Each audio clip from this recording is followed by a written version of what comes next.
If young Saul Hudson had never earned the nickname Slash, if he had never met Axl Rose or never joined Guns N' Roses, if he had never looked like he was born with a cigarette nailed to his lips, he'd still be a pretty fascinating guy. But all that other stuff, that's pretty awesome too.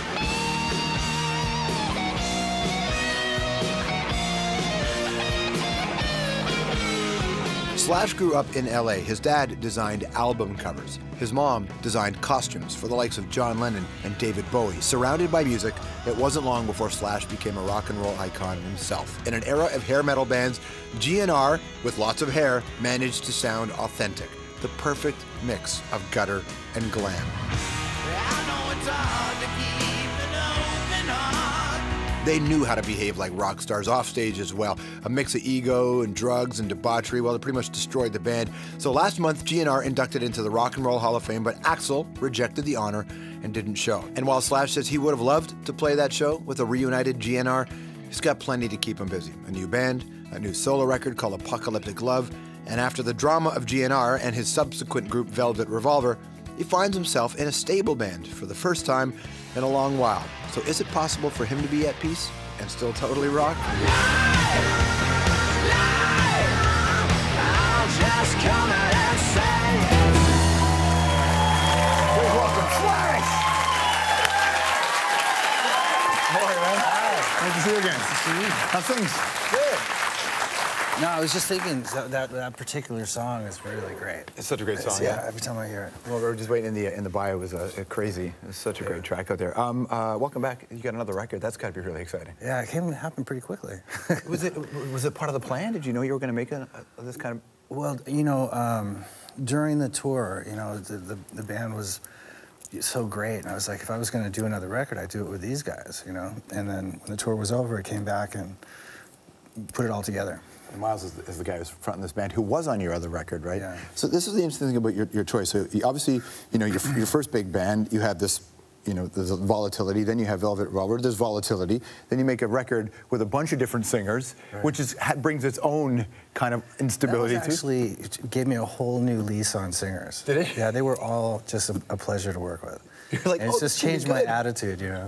It's good. That's one of the great things about working with a lot of people, is you learn to you learn that people by and large are all great, yeah, and then also you learn to adapt to different personalities and different working styles and so on. It helps you grow as a person and as a musician. I guess you're right, because your experience with singers is one kind and much talked about. So when you get into this environment, you see all these different singers play out. Then you kind of create this stable band with this singer. So all those songs, when you and Miles sat down to write, I mean, chemistry is important. Right. What was it like to try to make records together?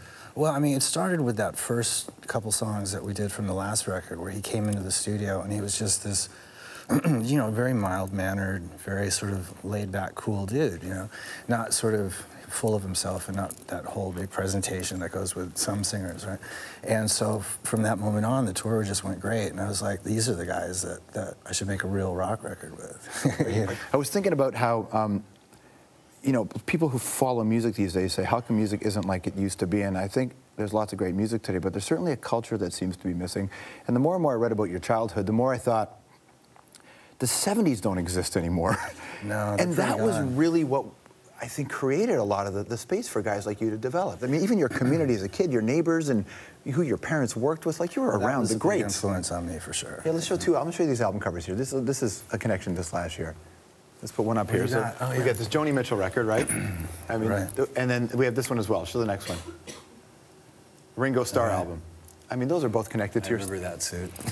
And why do you remember that suit? Because my mom put it together, and she painstakingly put every single one of those little sequence in by hand, and it was a long, arduous process that seemed to take an eternity. And so they are connected to a Beatle album cover.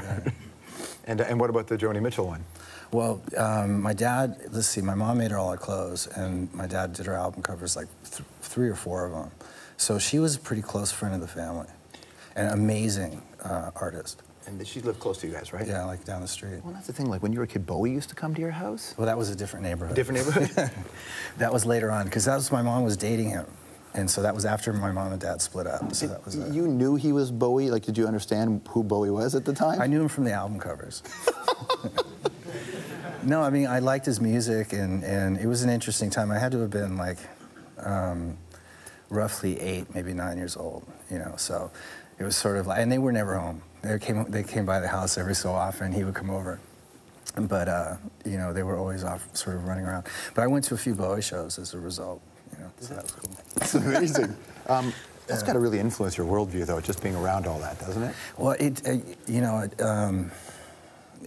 at the time, no, I didn't pay much attention to it. It's just when you're a kid, you just go with the flow. And then as I got older, then I started to realize that a lot of stuff that I'd learned had sort of prepared me to deal with a lot of the stuff that I was dealing with at the present. Right. And yeah, I'd have to say, I have to attribute some of the sort of way that I handle things, just having been around it before. Yeah. You're the only guy I know who's actually really charming about flatlining 3 times in your life. Well, you know, I mean, the fact that when you have a chance to sort of laugh about it, yeah, it's better to laugh about it than anything else. That's really true. I know the GNR Rock and Roll Hall of Fame thing is pretty cool, but what I think is really, aside from it's awesome that you're talking 25 years of Appetite for Destruction, which is amazing, is that you're going in the Hall of Fame with the Red Hot Chili Peppers, and didn't you go to school with Flea? With Flea, yeah. Like high school? Yeah, high school, junior high, actually. And both. Who would have known that these 2 dudes walking down the hallway? Well, the funny thing about Flea, and he actually did play on the last record. We did a song with him and Alice Cooper and Steve Adler, and Flea and Steven and myself all lived within a certain amount of block radius. And so before any of us picked up an instrument, well, picked up the instrument that we ended up playing professionally, we all knew each other from the block, you know? Yeah, I mean, and obviously you guys would never have in a million years said, you know, in 25 years, 30 years, whatever, we're gonna have this. Yeah. What do you make of the 25 years of Appetite? You know, it doesn't feel like it was that long ago, but at the same time, you know, it feels like a lifetime ago. It's weird.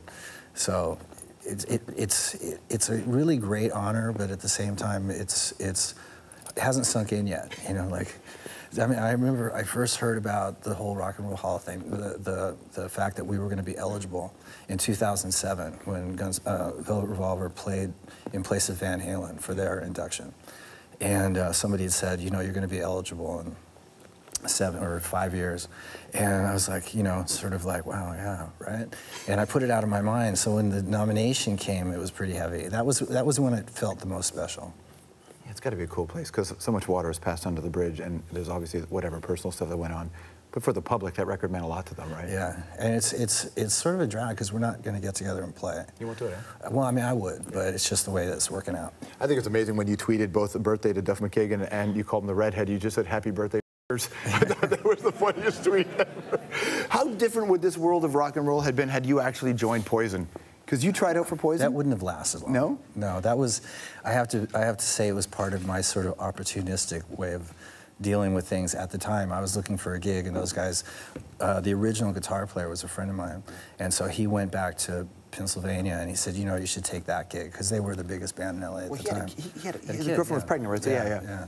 So I was like, you know, I mean, normally I hate Poison, you know, but maybe just for a second. So I you know, went down there and I played the shit out of their stuff, but there was no way I was going to wear those kind of clothes. Well, I heard that Bobby Dahl actually asked you, like, what are you going to wear? He goes, what kind of shoes are you going to wear? Because I was wearing moccasins at the time, and that rubbed me the wrong way in and of itself. But I knew it was an ill-fated, you know, attempt when I was leaving and Cece walked in, because Cece came in dressed for the part. Yeah. And I knew that second, you know.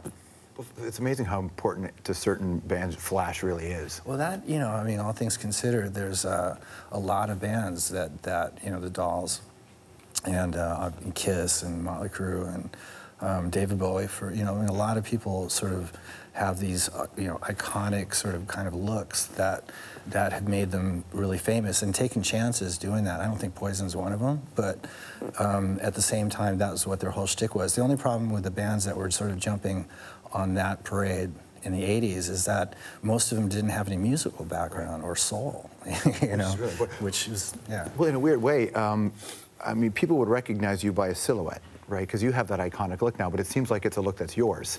as opposed to one that you put on. People would know a silhouette of Slash anywhere it was. Really? Was that part of the plan? No, I just thought, I mean, I really, when it comes down to it, it was not what you call a fabricated kind of a thing. It was just whatever you throw together, and that's sort of an everyday kind of the way that but I think the hat made it different. Sure. Yeah. But I think that's one of the reasons why it didn't seem fab for your career. You've been able to pop in and out of different rooms and bands. I mean, you're one of those guys who was around the Michael Jackson world. Right. I mean, what don't we know about that world that you know? About Michael's, I mean, Michael, you know, I mean, I only knew him on for the most part, a professional level. I don't even think when he attempted to be any closer than that, I even allowed it, because it's too crazy. You know, there's being famous, and then there's being that kind of famous, and that's a crazy world to be in, because you have no sense of reality. And you can see that from the outside. Because I was close enough at that point, because Guns N' Roses was probably the biggest stadium rock band at the time. And then you have Michael, who was the sort of Elvis Presley of the period. And it's like, that's a scary thing. And he was just dealing with it, and I felt for him, because he, as an artist, one of the genius artists, most genius artists I'd ever really been around, next to maybe Ray Charles and a couple other guys. And you know, sort of stuck in this world where nobody is real. You know, nobody will talk to him in a real fashion. Everybody's sort of around him so they can gain something from him, and so on and so forth. It's a very lonely situation.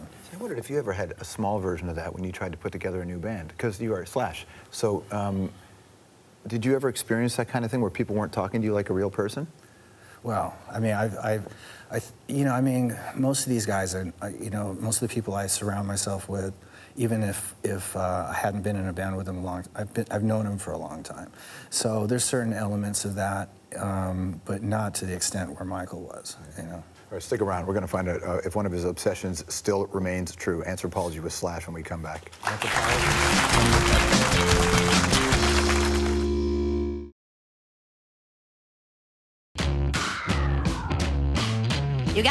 You guys, we've got some bad news. Not really. Slash isn't real. What? Oh, I've never seen Slash isn't this. real. He's a made-up person that represents care and giving, and people dress up like him and lie to their kids. Slash is make-believe! Here, look for yourself.